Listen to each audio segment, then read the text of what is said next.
I think most of you have met Barry, most of you have been involved with him in some other way. He's got his doctor's degree in marine biology from the UCT in 1997. So that's 24 years ago. For 30 years, experience he's got working as a scientist, a lecturer, and as a consultant with Anchor. He started doing research on Saldanha Bay and the Langebaan Lagoon in 1990. That gives us 31 years that he's been in the area. And he has remained a very important focal point. This has been a very important focal point for him throughout these 30 years. So we've got somebody here today who is really an expert on what's happening in the bay and the lagoon. He has been working with our trust, the Water Quality Trust, since 2008, so we have got a lucky 13 years of experience with Barry. And when the time came for us to do the State of the Bay during the lockdown, I was wondering how are we going to do this. And we contacted Barry, we got permission, and he brought his whole team up for his April measurements, the annual measurements. So notwithstanding lockdowns, this man has produced this State of the Bay report since 2008. So let's put our hands together and welcome Barry as he's going to give us the fireworks. Let the games begin on the State of the Bay.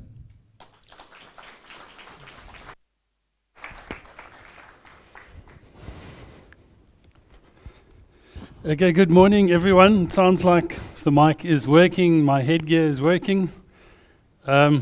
As Andre says, I'm not one for standing still while presenting, but I will do my best to stay on the carpet here at least.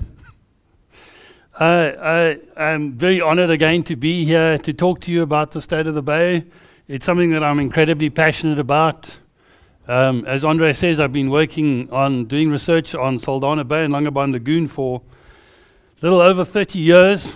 And it still remains my biggest passion in life is understanding and working on Saldanha Bay and Langebaan Lagoon. And every year that I work here, I discover something new or something interesting to focus on. So it never ever gets boring. And I hope I'll be here in 30 years' time to be able to keep telling you about the State of the Bay. Many of you have listened to me speak before, so some of these initial slides are going to be old hat to you. But essentially the State of the Bay reporting system that we started working on in 2008 is an annual assessment of the anthropogenic impacts to and the ecological health of Saldanha Bay and Langebaan Lagoon. And when we talk about anthropogenic impacts, we're talking about activities and discharges that affect the health of the bay. And then from the health perspective, we look at physical health, being the physicochemical drivers that underpin the ecological and environmental processes here, water quality, sediment quality, physical processes, waves, wind, currents. And then we also spend time looking at concentrations of contaminants that may be present in the seawater, in the sediments in the bay, and also the living organisms. But then, of course, we also spend a lot of time looking at the communities of living organisms here to understand how they're changing, how they're affected by the physical parameters, and exactly what the health of these and what these can tell us about the health of the bay. And it's very interesting looking at all of these different drivers and indicators because they all have different response times. So if you imagine you spill some effluent into the bay, you may be able to pick up the concentrations or those contaminants in the bay for a few hours or maybe even a few days, but they quickly become diluted in the water, they move into the sediments, they move into the marine organisms in the bay. And if you want to understand how things are changing in the long term, you need to start looking at sediments to understand how these contaminants may be accumulating in the sediments, or you look at the biota themselves, and they each of the different groups of organisms have different lifespans. Some of them only live for a few days, some of them live for a few months, others years or decades. And if you look at the different groups, you get an idea of how things change over time. So that's what we try to do here. We look across the full spectrum from the physical drivers up to the longer-lived organisms to try and understand how things are changing, how things have changed over the last decades, years, and also how things are likely to change in future. And we try and communicate those results in a kind of easily understandable way. And on this, in the simplest level, we rate all of our indicators as from natural, where there's pretty much as it was 100 or 1,000 years ago, through good, fair, and poor, to what we're really concerned about. And each of those categories have some ecological or management perspective. The ecological perspective gives us a more detailed perspective on exactly what we think is going on. And the management perspective is, what should we be doing about it? How should we be responding to those indicators? Andre mentioned a bit earlier, there's no ways we could be doing any of this without the support of the sponsors, the industries that are involved here. And for me, certainly the state of the Saldanha Bay Water Quality Forum Trust is unique in this country, in that it's a partnership between conservation agencies, organizations, people that are interested in conservation, and business and developers working together here to help us to understand the health of the bay, the state of the bay, how it's changing, and how we need to respond to it. So I'm immensely grateful to all of these people for putting up the cash that enables us to study and understand the ecological processes, ecological systems here, so that we can devise mechanisms in conjunction with those people that are funding it to ensure that development continues in a sustainable and a responsible way. And I don't know of any other situation here in South Africa where we have such a fantastic partnership. There are a few examples around the world, but really this is state of the art, and it is really precedent setting, and it's a privilege to be able to work in such a setting. Also, a big thank you to other agencies that assist in providing data and information that helps us better understand the state of the bay and how the system is changing. These agencies all have their own monitoring programs where they're collecting data either on conditions in the bay, effluent coming, or drivers that are affecting the health of the bay. And through the Water Quality Trust, we pull all of this information together in our annual State of the Bay reports. So a big thank you to them. We wouldn't be able to do it without their contributions. As always, I'm going to start with looking at some of the key activities and discharges that are affecting the health of the bay. Andre and his team have been very kind. They've given me an hour and a half to talk to you. But even in that space of time, I can't touch on even a small fraction of the work that we've been doing on the bay in the last 12 months or in the last 20 whatever years. So I'm going to take snapshots, and I'm going to just give you little insights into some of the key, exciting, interesting findings that we've picked up on in the last year, but I can't cover everything. So please forgive me for that. If I did try and cover everything, we'd still be here this time tomorrow. But just firstly, from an activities and discharge perspective, what we've seen in the last 12 months, or last possibly 2-3 years, is that development pressure in the bay stalled for a little while. And that's linked to the global financial crisis and also to a large extent for COVID. And you heard from Herman just now that it's going to take some time for this to recover. And in that time, when we saw the financial crisis, some of the bigger industries here ceased to operate. ArcelorMittal unfortunately closed up shop. And there were a lot of big projects that were either put on hold, slowed down. The IDZ activity in the IDZ definitely slowed down a bit. But what I've seen in the last 12 months is things are definitely revving up, and that we are back in business, and the pressure is back up again. If I look on the sort of upside, we see that some of the ore exports going out of the bay are increasing, particularly manganese and zinc, which I'll touch on a bit more now. We are seeing ever increasing volumes of wastewater coming into the bay. Lots of new projects here on the horizon that we need to just keep a careful eye on and work together with those projects. There's the proposal to bring power ships in here. There's proposals for floating storage regasification units, RO plants, new LPG, LNG import facilities, ship repair. Those things are all coming, and are challenges that we need to work with in looking after the bay. We need to work with those partners and make sure that they can happen in a sustainable way. We can't stop development here. We don't want to stop development here.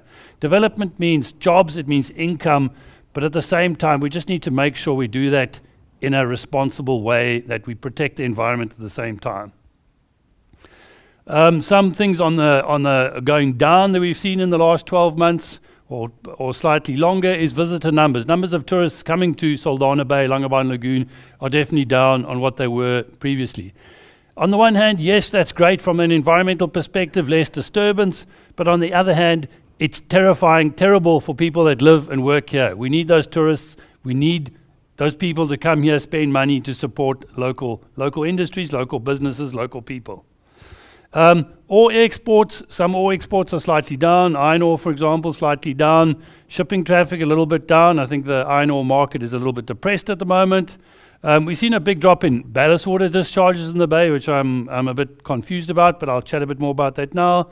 Mussel and oyster production is a little bit down in the bay, which is again surprising, but maybe linked to COVID. You people aren't eating enough oysters. You're not going out to supper enough, so you're going to have to work on that.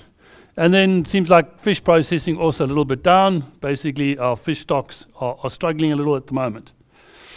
I said I would touch on some of those in a little bit more detail now. Firstly, just looking at visitor numbers, we have data from West Coast National Parks on numbers of visitors visiting the West Coast National Park every year, and we use that as a kind of barometer to give us an indication of how numbers of people numbers of visitors to Saldanha Bay, Langebaan Lagoon are changing.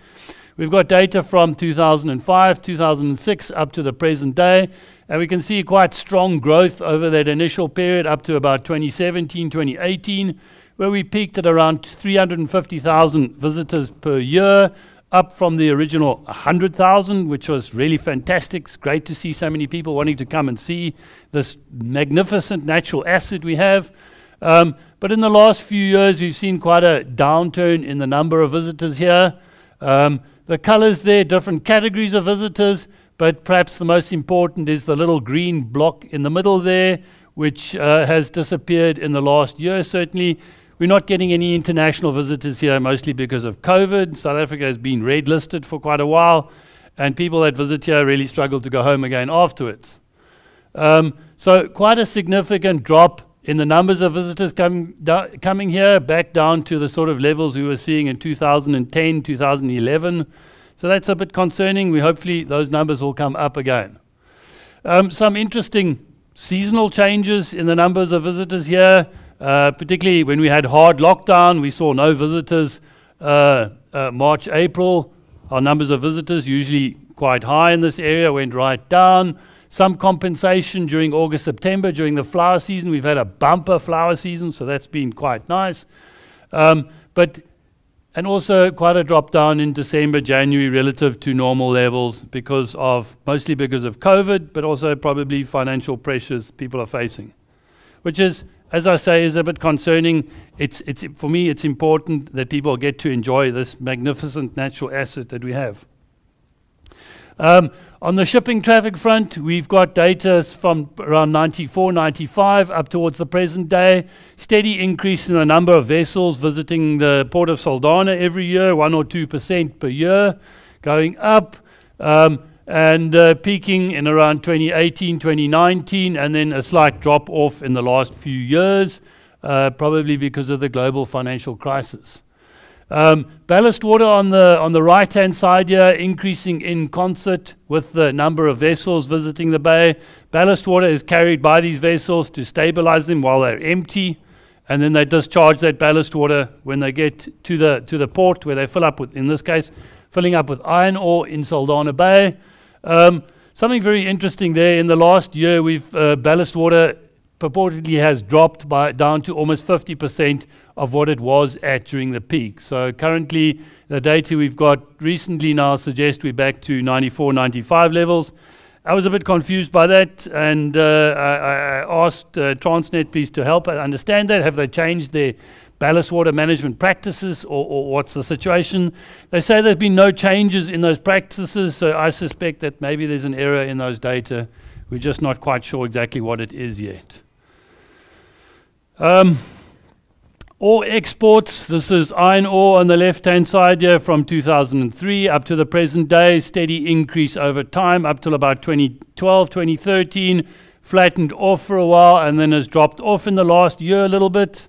That's iron ore export from the main ore terminal. We're talking about starting at around 20 million tons per year, going up to close on 60 million tons per year.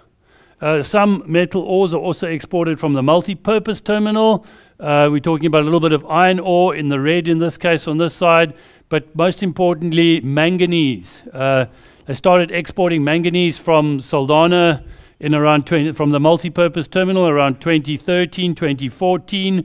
That has ramped up quite quickly up to a peak in about 2017, 2018, around 400,000 tons per year going out from Saldanha, and has been quite constant since then. Other smaller exports, 50 to 100,000 tons of copper, lead, zinc going out from the multi-purpose terminal. Those have been pretty constant over the years, except for zinc, which is in the green there. We're seeing a sudden ramp up in the amount of zinc ore that's being exported here.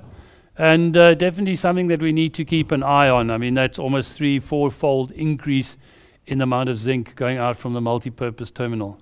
And that accounts for quite an increase in the number of vessels visiting there. Moving on to wastewater, that's always a point of contention here. There are two major wastewater treatment works here in Saldanha, the Saldanha Wastewater Treatment Works and the Langebaan Wastewater Treatment Works. They're a necessary evil. We're all producing waste on a daily basis, and we need ways to accommodate and treat and dispose of that waste. We've got data on volumes of wastewater that are discharged from the Saldanha Wastewater Treatment Works here from around 2003 up to the present day, and you can see a steady increase in the volume, sort of 1-2% per year, in the volume of wastewater that is being discharged from the Saldanha Wastewater Treatment Works. Very interesting pattern over here in around 2018 is ArcelorMittal previously used to use potable water for their processing operations at the steelworks, and they at that point decided, when this was during the water crisis, the big drought in the Western Cape, and they had the idea of taking treated wastewater and using that for their processes. They refined that further, sufficient for their purposes, and at that time, while they were operational there, discharges from the Saldanha Wastewater Treatment Works effectively went to zero for a while, where the steelworks accepted all of that wastewater. A period where we didn't get any data, but unfortunately during that period, that's when ArcelorMittal processing plant, their smelting factory closed down for a while, and unfortunately we're back where we were with a lot of wastewater from the Saldanha Wastewater Treatment Works coming down the Bok River into Small Bay. And that was a really beautiful grace period where we saw some quite positive changes in the health of the bay, having less wastewater to deal with, and understand that there are other possible takers of that wastewater coming up soon, that hopefully we will see someone else, again a reduction in the volumes of wastewater going into Small Bay. The Langebaan Wastewater Treatment Works taking up much lower volumes, or producing much lower volumes of wastewater than does the Saldanha Wastewater Treatment Works. Not much change over time. You can see that line is more or less flat from the beginning to the end.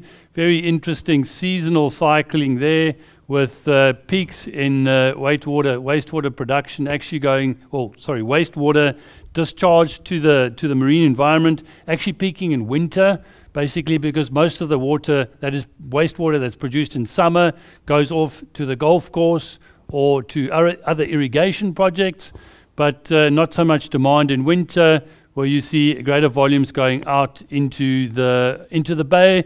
In this case, the Langebaan Wastewater Treatment Works discharges near to the entrance of Langebaan Lagoon, actually in the Langebaan MPA, which is a little bit of a point of contention at the moment.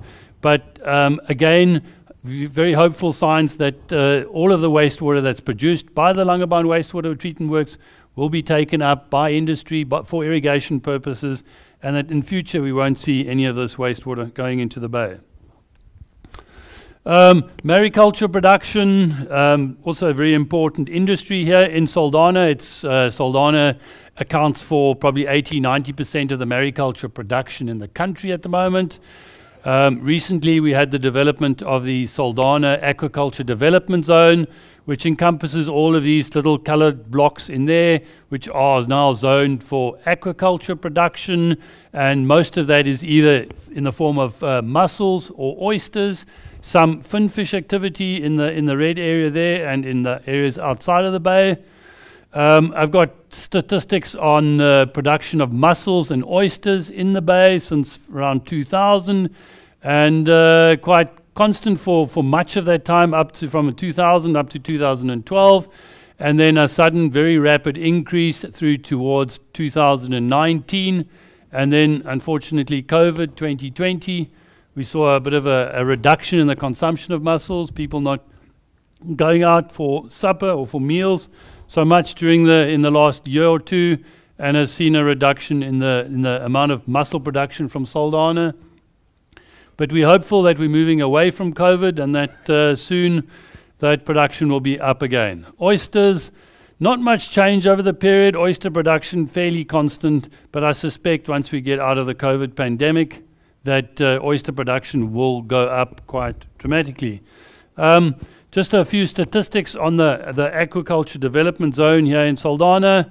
Back in, well, just a year ago, 2020, there were 28 companies in Saldanha Bay on the Mariculture Rights Register, 15 of which were registered as being operational. A year later, one less company, 27 companies registered on the rights register, but now 24 of those are operational. So from 15 operational companies up to 24 operational companies, quite a big jump, and we can expect quite a big jump in mariculture production in this region. From an employment perspective, from an economic perspective, that's really fantastic, but we are a little bit concerned about the rate at which mariculture is ramping up here, particularly in Big Bay. That's where you saw from the figure earlier, a big portion of that ADZ is centered in Big Bay. And one of the things that we picked up quite recently is that there's an extensive area of rocky reef in the Big Bay area that was not clearly recognized when the ADZ was first mooted and came into force. And we're doing quite a lot of research together with the Department of Forestry, Fishery and Environment on that reef system now. We've done some provisional work here. We're seeing that it's mostly low-profile reef. There are some higher-profile portions to that reef, and it does seem to harbour some important biodiversity, including things like rock lobster, sponges, urchins, and things like that. We're trying to understand what the potential implications are for mariculture developing in this area on top of this reef system. How important is it from a global perspective? How important is it in Saldanha Bay, and how extensive is the system really? The sort of black shading you can see in the background here, this is from a mapping exercise of the reef system that was done in the 1970s. Just at the time when the port was being constructed, or the port of Saldanha, the ore terminal was, and the causeway was being constructed, and we're trying to understand how extensive is this reef system now, how important is it, and how do we need to manage the growth of the mariculture industry to make sure that we don't have any undue impacts on this reef system. Something that we introduced to the State of the Bay reporting system quite recently is looking at is a whole component looking at groundwater. We know that groundwater is incredibly important in this region. Saldanha Bay, in fact the whole of the west coast, is quite an arid area. There's hardly any surface water runoff going into Saldanha Bay or Langebaan Lagoon, but we do understand that there's quite a lot. Groundwater makes a groundwater flow is very important in this bay. It helps to sustain conditions, particularly in Langebaan Lagoon here. The lagoon system has got, as I say, very little surface water input. It's got strong tidal movements in and out, but during summer, a lot of solar heating, a lot of solar warming on the lagoon, a lot of evaporation, and the lagoon tends to become quite salty during summer because of the evaporation. Salt content increases, and we suspect probably more than is able to be diluted through the tidal exchange in and out of the lagoon. And the groundwater plays a very, very important role in ensuring that salinity levels don't rise too high that they become unsuitable for most marine species. Marine species tend to be quite sensitive to salt content. Normal seawater has got around 35 grams of salt per liter of water, and if that concentration goes much above, say, 40 parts per thousand, then it starts becoming toxic to marine organisms. And what we see at the moment, there's a fairly delicate balance between that salinity. During winter, it's close to seawater, around 35 parts per thousand. But during the peak of summer, salinity at the top of the lagoon rises up to about 40 parts per thousand, which is just on the margin of what most of these marine organisms can tolerate. So, and that delicate balance is to some extent maintained by the groundwater outflow from the big aquifer systems that exist in just to the east of Saldanha Bay in this area over here. A lot of work has been done on groundwater in this area in the past. We've always recognized that groundwater is critically important here. Back in the 1970s, the whole Saldanha Bay area was declared a groundwater control area. And as I say, a lot of work has been done on there, but now just recently we've been partnering with GEOS on the groundwater findings. They've done a very detailed electromagnetic geophysical survey of groundwater resources in the area, trying to better understand how groundwater flow, the groundwater flow patterns in this area, groundwater recharge, how rapidly are the groundwater resources recharged by rainfall in the surrounding mountains, where does that groundwater flow to, where does it enter the lagoon, where does it enter the bay, how important is it, what are those flow rates like? And we've got a much better, we're securing a much better understanding of these flow patterns here. This little picture on the left here shows most of the groundwater is recharged from rainfall further inland on the mountains inland, and that groundwater flows down into two major aquifer systems here in the inland, to the east of Saldanha Bay and Langebaan Lagoon. This is the Langebaan aquifer system, and then a smaller aquifer system here, the Elandsfontein aquifer system over there. The two systems are clearly connected. There's a bit of a high point in between them, but they still remain connected. Most of the water from the Elandsfontein aquifer system flows out here into Langebaan Lagoon and sustains the lagoon, ensures that the lagoon doesn't become overly saline at times. And then outflow from the Langebaan aquifer system, some of it goes northwards into the Berg River system, and quite a bit of it goes southwards into Saldanha Bay here. Critically important flows and critically important system. This groundwater, because of the lack of, limited rainfall in this area and the lack of surface water supplies, groundwater is important for agriculture. Currently, the agricultural sector is the main user of groundwater in this area. They're using somewhere in the order of 1.5 million cubic meters of groundwater per annum. That was what was measured back in 2016. We suspect it's quite a bit higher now since the drought of 2017, 2018. We think that's gone up quite substantially. Other main uses of groundwater in this area are the Saldanha Bay municipality, with the development of this Langebaan Road aquifer well field system, those little yellow dots there. That well field system has the capacity to abstract around 5.1 million cubic meters of groundwater per year. Currently not operational for various reasons. It's mostly designed to accommodate water supplies or water demands during periods of drought or dry seasons.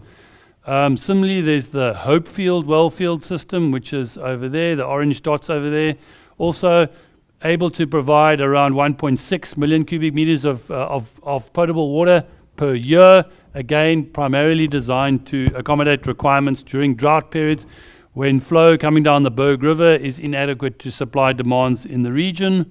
And then there's also the Elandsfontein mine over here where the little red square there is. There's no direct use of groundwater from the Elandsfontein aquifer system at the moment. That water that is being taken out, the Elandsfontein mine or crops are dewatering their mining pit by pumping water out of the ground, but then recharging it, pumping it back into the ground downstream, and we're reasonably confident that that's not affecting flows into Langebaan Lagoon. Currently, the estimate is that the sustainable, and I use sustainable inverted commas there, the sustainable usable groundwater potential in this area is around 15.2 million cubic meters per year.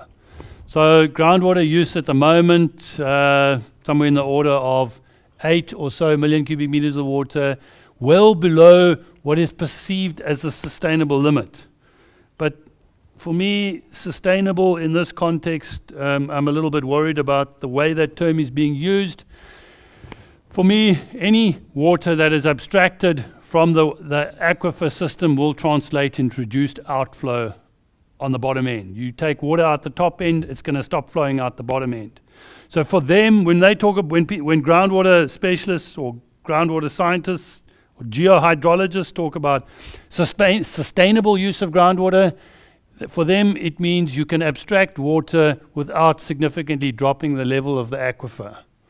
They are less concerned about the outflow at the back end, which is what I'm particularly concerned about because of the important role that that plays in sustaining the ecology of the lagoon. So for me, yes, maybe 15 million cubic meters per year is sustainable from a water level point of view, but not necessarily from an outflow to the lagoon point of view.